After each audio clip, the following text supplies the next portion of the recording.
I believe I've seriously harmed my husband's job and created problems for him at work. I take full responsibility for my actions, and it's undoubtedly the biggest mistake I've ever made. I cheated on my husband, giving in to a relentless temptation that kept coming my way. They say that finding a wife is a blessing, but I fear I've been far from a good discovery for my husband. I'm convinced he must harbor strong resentment towards me right now, and hate might even be an understatement. I can't even bring myself to face my parents at this point. What can I possibly tell them? I've cheated on my husband, potentially jeopardizing his career and livelihood. There's no way my parents would ever accept me back after this. My husband didn't simply seek revenge. He completely shattered me emotionally and ensured that I regretted my unfaithfulness. He didn't let me off the hook in any way, leaving no stone unturned. It's only now sinking in just how much I've been through, and it's mind-boggling, but I can't deny that all the pain I'm feeling is the result of the grave mistakes I've made. I'm Faith, a 24-year-old entrepreneur, and I've been married to my husband Leonard for the past 2 years. We dated for 2 years before tying the knot. I met Leonard when I was 20, and he's considerably older at 27. He works as a banker, and he's exceptionally intelligent and diligent in his job. I can't help but boast about his work ethic. That's why the consequences of my actions are hitting me so hard now, and I've come to realize that cheating on him is the gravest mistake I've ever made. I didn't cheat on Leonard accidentally. I'd be lying if I said it was an accident. I know exactly how it all unfolded, and that's why I'm filled with self-disgust right now. Often people knowingly do things and then regret them later, and I'm no different. That's why I've decided to share this significant mistake with everyone. Throughout the 2 years of my marriage to Leonard, we've remained true to ourselves. We never let our work interfere with our relationship, always supporting each other. In fact, I had never met Leonard's boss until a few months ago, despite visiting his workplace a couple of times. He never introduced me to anyone there. I can't be the only one who's unfamiliar with everyone at their spouse's workplace, right? 7 months ago, Leonard received an invitation to his bank's year-end party and asked me to be his plus one. I eagerly accepted because I never wanted to miss an opportunity to support him. Little did I know that this seemingly innocent party would spell disaster for my marriage. If I had known, I would have never attended. Leonard even bought me a lovely dress and a pair of shoes for the occasion, as the party's color theme was wine, and I didn't have anything suitable in that color. My sister, an emerging makeup artist, helped me with my makeup that night. I'd love to give her a shout-out, but I want to keep our identities as private as possible. When Leonard and I arrived at the party, it was an overwhelming experience. I never anticipated a year-end party hosted by a bank to be as lavish as the one we attended. The atmosphere was pleasant, and Leonard wanted to introduce me properly to his colleagues. Previously, I'd only occasionally visited his workplace, casually greeting anyone I happened to encounter at the time. I was eager to meet his colleagues since Leonard had shared so much about them. He introduced me to his friends first, and they were friendly and welcoming. Many of them praised my husband's intelligence, and I felt like a proud wife because they were absolutely right. Before Leonard could introduce me to his boss had to attend to something and left. Leonard and I spent our time sampling cocktails and enjoying the delicious food. I even forgot about the person my husband had wanted me to meet. However, later in the party, his boss approached us and apologized for not being able to talk earlier. We didn't mind at all. Before I continue, I should clarify that my husband's boss is not one of the bank's owners. He's the head of the department where my husband works. His name is Raphael, and he's 30 years old. When my husband introduced us, I didn't think much of it and didn't pay him much attention. I did notice that he held my hand a bit longer than usual, but that was the only unusual thing I observed. He didn't stay with us for long before leaving. My husband often talked about his colleagues, but he never really boasted about his boss. So I assumed they didn't have a close relationship outside of work. We continued to enjoy the evening, and I didn't see Raphael again. Honestly, I even forgot that I had met him at the party. That party turned out to be incredibly insignificant, and that's not an exaggeration. Nothing remarkable happened that night. The real drama unfolded weeks after our initial encounter with him. After the party, Leonard and I returned home and discussed everything that had occurred at the event, our typical post-event routine. Days after the event, I completely forgot about the meeting and the party itself. Life resumed its usual course, and I dedicated my attention to my business endeavors. As an entrepreneur, I'm always eager to explore new business ideas. I find satisfaction in earning money and engaging in productive activities. One of my most significant business ventures is co-owning a salon with my best friend. One day, I had an unexpected visitor. By now, you might have guessed who it was. Raphael paid a visit to the salon. Initially, I didn't even notice or recognize him. I was occupied with attending to a customer. However, my best friend approached me and mentioned that we had a customer who claimed to know me. Intrigued, I decided to find out who she was referring to. To my astonishment, I saw Raphael, my husband's boss, standing there with a young lady. It caught me off guard, and I had to take a second look because I couldn't believe my eyes. He reintroduced himself and asked if I remembered him. I confirmed that I did, and that's when he requested a moment of my time. I didn't know how to react because it felt awkward to interact with my husband's boss without him being present. The situation was even more uncomfortable, considering we had only met once before. When he took me aside for a conversation, he explained that someone had recommended my salon to him. I was puzzled about how he had suddenly received such a recommendation and how he knew that I was the owner. My curiosity got the better of me, and I inquired about the person who had directed him to my salon. He simply mentioned that he had heard about it from my husband, who often spoke of my ownership of the salon. To be honest, the entire conversation felt awkward because I didn't quite know how to address the situation with Raphael. Following our awkward conversation and his emphasis on the importance of business, he informed me that the young lady accompanying him was his niece, and she needed to have her hair done. He explained that he had been searching for a salon where he knew someone, ensuring that his niece would stay and get her hair done. According to him, she had a tendency to be rebellious and run away when left alone at places. That's why he chose to bring her to my salon upon discovering that I owned one. While I found his explanation somewhat unusual, I saw no issue with looking after a teenager and agreed to ensure she stayed until he returned to pick her up after work.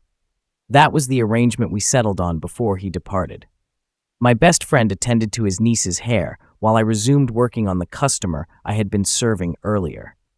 Just 4 hours later, he returned to collect his niece, expressing gratitude. I found his gratitude somewhat unexpected since allowing someone to stay at the salon for that duration was a common occurrence.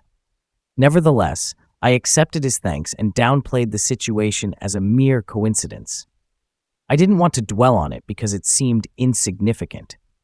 My best friend and I even felt pleased, thinking our salon was gaining popularity. Little did I know that what I perceived as a coincidence was far from coincidental. Upon returning home that day, I contemplated whether to share the incident with my husband. It didn't seem like a big deal, as the salon always had customers coming and going. I debated whether it was necessary to inform my husband. After some reflection, I decided it might be best to tell him, allowing him to extend his thanks to his boss. I wanted to express my gratitude for his patronage, so I disclosed the incident to my husband. However, he didn't view it as a significant matter either. He explained that he had mentioned my ownership of the salon at work multiple times, speculating that this might have prompted his boss to become a customer. He agreed to convey my gratitude on my behalf, and that was the end of it. Life continued, and I went back to focusing on my business as usual. However, 2 weeks later, Raphael paid me another unexpected visit, accompanied by his niece once more. This time, he expressed his intention to have her hair washed. I thanked him for returning and proceeded to wash his niece's hair as requested. Unlike the previous visit, he stayed until the hair washing was completed. I didn't anticipate him remaining throughout the entire process, assuming he had to go to work. While I was curious, I refrained from asking, respecting his privacy and maintaining a formal demeanor due to his position as my husband's boss. After finishing the hair wash, I declined to accept payment. As his niece's hair wasn't particularly dirty and it hadn't required extensive effort on my part, I expressed my gratitude for his visit and decided to help his niece by braiding her hair into 2 sections. Initially, he hesitated to accept my kind gesture, asserting that business should be conducted professionally without discounts. I insisted that I was simply helping because her hair hadn't needed much attention. Eventually, he agreed to my gesture and left with his niece. Later, my best friend sat me down and shared her suspicion that Raphael might have been seeking an excuse to visit me. I initially dismissed her comments as inappropriate and even felt foolish as I now recount this situation. It's astonishing to me that I found her remarks awkward and improper, yet I ended up contradicting my own stance. Initially, my best friend approached the topic humorously, not taking it too seriously. When I returned home that day, I chose not to share the encounter with my husband. I feared that if my best friend made light of the situation, suggesting that Raphael might be visiting just to see me and using his niece as an excuse, my husband might entertain similar thoughts. I wanted to avoid planting unnecessary doubts in his mind, so I decided to keep the information to myself. After that day, I didn't come across Raphael for nearly a month. Honestly, I even forgot about my best friend's comments. However, when Raphael unexpectedly showed up at the salon again, I couldn't help but begin to grasp what my best friend had implied. On this particular day, he arrived without his niece and specifically asked to see me. Initially, I claimed to be occupied with work due to the many customers in the salon. I thought I could use this excuse to dismiss him since I felt uncomfortable having a private conversation. I told him there were numerous customers and I was swamped with work. To my surprise, he offered to wait until I was less busy. His willingness to wait caught me off guard because I hadn't expected him to be so patient. I assumed he must be busy with his own work and wouldn't have time to spare. However, this was not the case. He had no issues waiting. I decided to deliberately prolong my interactions with other customers, testing whether he would eventually become impatient and leave. But he didn't leave, folks. He stayed until I had finished attending to every customer's hair. My best friend urged me to make a decision, affirming her previous suspicions. She cautioned me to tread cautiously as she sensed that he had ulterior motives. Her words validated the apprehension I had been feeling, confirming that something peculiar was indeed transpiring. Eventually, I approached him and inquired why he had come to the salon. He sensed my discomfort and noted the awkwardness in my inquiry. He apologized for his abrupt visit to my workplace, but insisted it was of great importance. I cannot adequately express the level of discomfort and shock I experienced as he stood before me, engaging in conversation. My best friend had already sown seeds of doubt in my mind, and I realized that whatever was transpiring in his thoughts couldn't be benign. He confessed that he couldn't stop thinking about me since the party when my husband introduced us. He admitted to actively seeking ways to encounter me again, which led him to inquire until he discovered the location of my salon. Initially, as he began talking, I attempted to cut the conversation short and feigned disinterest. I wanted to give him the opportunity to correct any misunderstanding.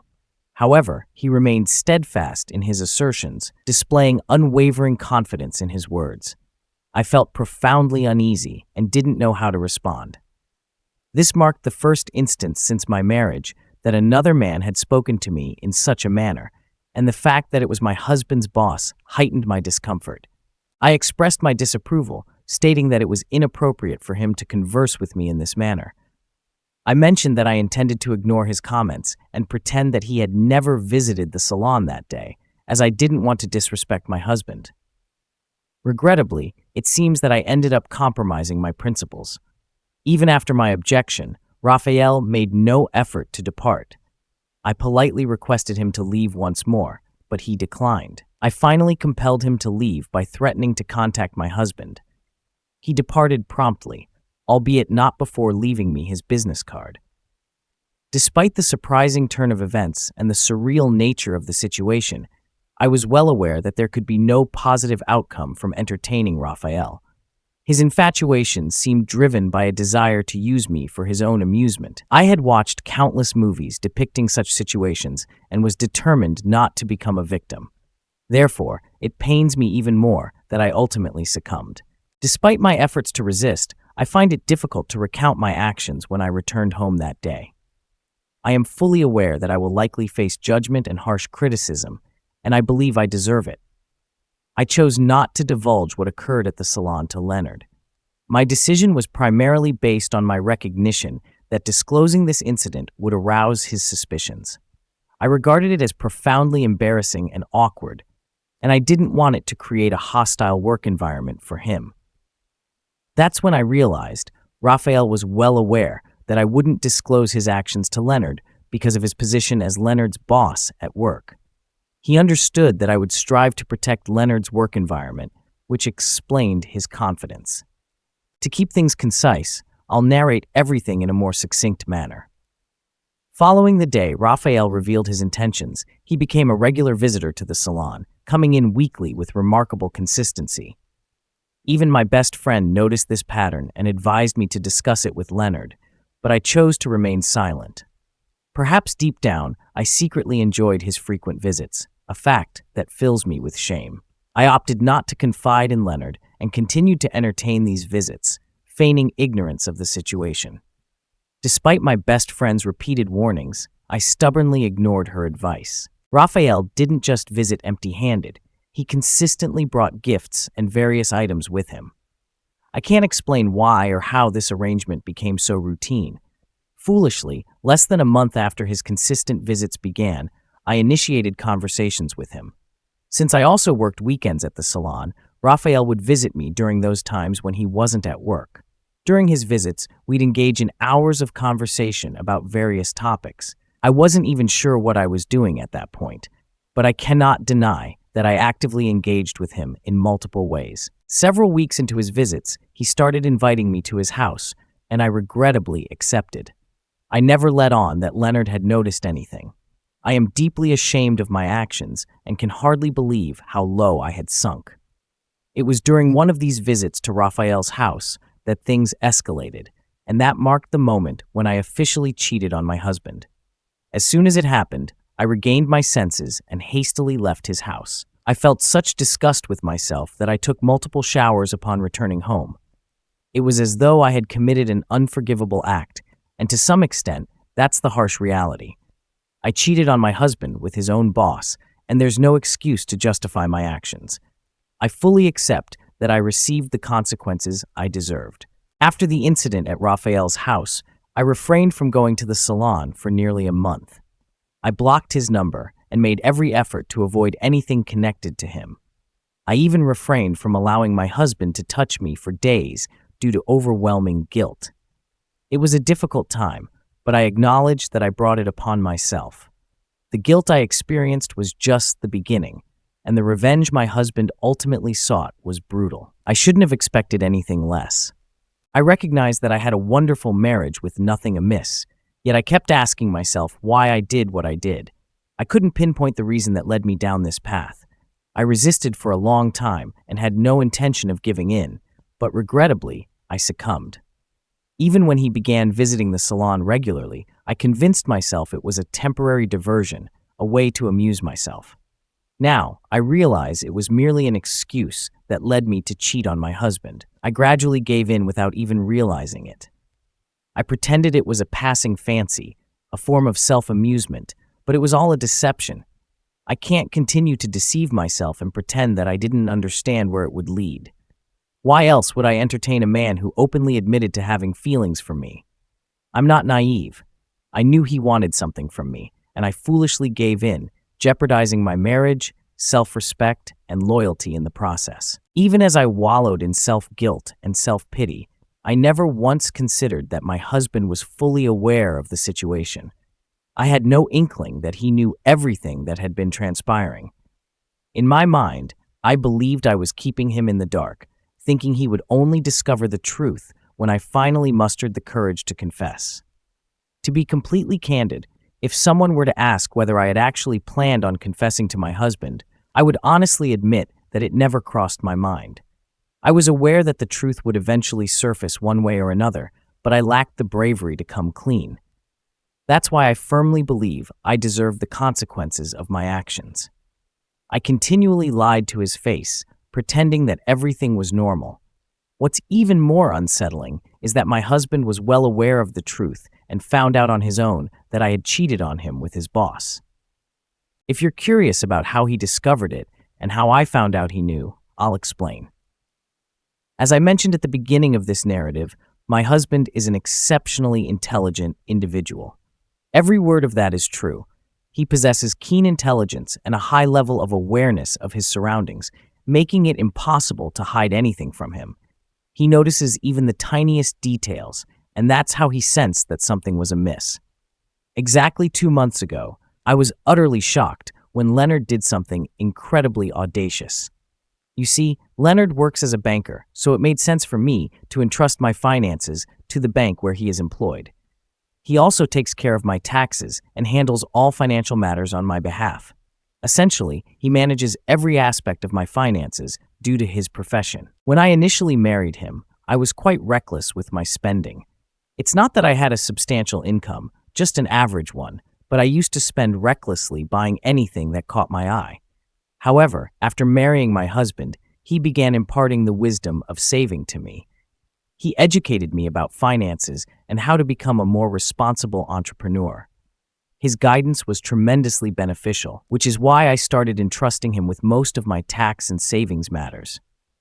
You may call me foolish, but there were instances when I opted to entrust my money to him, just in case I felt tempted to spend it recklessly. I never had concerns because he had his own money, and whenever I genuinely needed it, he would return my money to me. At times, he would even reward me with extra funds when I managed to save a substantial amount. I never fathomed that the mutual trust we shared would ultimately lead to my loss. Then one day, I was hit with an enormous debit. As I mentioned, I run my own business, so a significant portion of my earnings is saved in the bank. My husband is familiar with my PIN, and as I mentioned earlier, he manages most of my financial matters. Occasionally, I would deposit money with him, and it would be stored in his account. On that particular day, my entire savings had vanished. There was virtually nothing left for me, and it felt like I was staring into an abyss. I was at the salon at the time, and I practically dashed out and hurried home. I didn't need anyone to tell me what had transpired with my money. There was only one person who knew my PIN and had control over my finances, and that was my husband. My suspicions proved correct. Upon my return home, he wasn't there, so I had to wait for his arrival. When he finally came back, I confronted him about the disappearance of my money, and that's when I experienced another shocking moment. My husband slapped me forcefully across the face, causing me to stumble back in fear. The intense rage and fury in his eyes sent shivers down my spine, and I can still vividly recall the image of his anger. He shook his head ever so slightly and uttered words that cut through me like a knife, stating that marrying me had been the worst decision of his life. Those words pierced me deeply, and I can't convey the extent of hatred I saw in his eyes. Leonard regarded me with utter disgust. He accused me of being a fool, labeling me as loose and stupid. I was left utterly stunned, unable to utter a single word in response. My shock rendered me speechless, and I knew there was nothing I could say that would make any sense. He went on to reveal that he had been aware of my infidelity for some time now. Yes, folks, he had known about it for a while. He berated me for thinking I could deceive him and get away with it. The level of anger I witnessed in Leonard that day was completely unfamiliar to me. I had never seen him so furious, and I had never imagined he could become so upset. I was equally astonished that he had discovered my affair. He explained how he had suspected something was amiss when I mentioned that his boss had visited my salon. Apparently, he had a strained relationship with his boss, so when he heard that his boss had been to my salon, he grew suspicious. He had secretly hired someone to keep tabs on me, and this person had been providing him with reports of my activities. Even the day I followed Raphael to his house, Leonard had been aware of it. I was flabbergasted and asked him why he hadn't confronted me earlier. He admitted that he preferred to let me remain in the dark, planning to exact his revenge. I questioned why he hadn't intervened before Raphael, and I took our relationship to the next level. Leonard replied that he didn't care what I did. He wanted to know if I would remain loyal to him, and he had his answer. Then he dropped a bombshell, declaring that all the money I had saved with him and the funds in his bank were now his. I couldn't believe my ears. Leonard remained resolute even as I pleaded with him. I realized that my best friend also had her money in his bank, and I knew she would soon come to claim it. It felt as though the entire world had come to a screeching halt, and I found myself in the midst of sheer chaos. Before I could gather my thoughts, Leonard placed divorce papers on the table. I could clearly see that he had already put his signature on the divorce papers. I felt helpless, acknowledging the consequences of my actions. I pleaded with Leonard to forgive me, expressing deep remorse for everything I had done to hurt him. However, Leonard made it clear that he would never grant me the satisfaction of forgiveness. Adding insult to injury, he demanded that I vacate the house immediately. I had nowhere to go, and I was financially strained, but he showed no concern. Despite enduring a tumultuous day, I mustered the courage to ask about the situation at his workplace. Leonard looked me in the eyes and stated that he wouldn't take any action. He believed I wasn't worth jeopardizing his job. However, I suspected he might be bluffing, knowing he would likely take some form of action. I worried about the impact on his career because men tend to have their pride, and they rarely let such matters slide. I felt immense guilt, and the thought of him losing his job because of me weighed heavily on me. Leonard made it unequivocally clear that I had been a foolish mistake. Those were his parting words before he ushered me out of the house. It has now been 2 months, and I find myself engulfed in self-pity. Surprisingly, Raphael never reached out to me, despite likely hearing about what happened. Rumors spread like wildfire, and I'm certain that the whole city is aware of the truth.